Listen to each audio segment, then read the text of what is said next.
Do you want to be hands-free and be able to do this with your watch?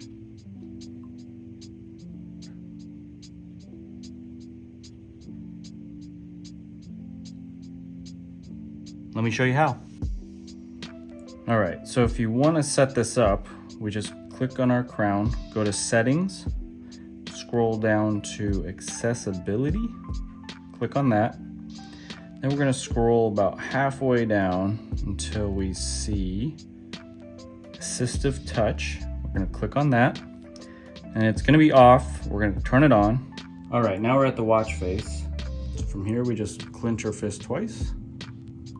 We get the blue ring and then we pinch and that'll start scrolling. If you pinch twice, it's going to go backwards. So one pinch scrolls down, two pinch goes back. Let's go to weather, clench to select it, and then scroll down, clench again, selects it. That's how you select things and go through things. Then if you clench again,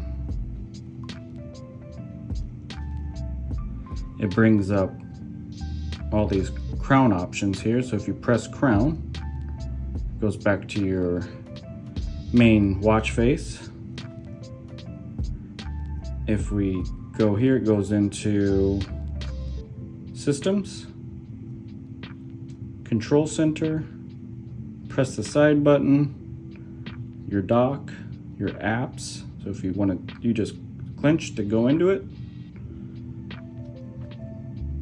And then double clench brings up that bar again. And then if we go back, clench, it'll take us back to our home screen. So you really just have to mess around with it. Just really practice with your pinching and clenching, and you should be able to get the hang of it. Hopefully you found this video helpful. Hit that like button, subscribe if you haven't, and we'll see you in the next one.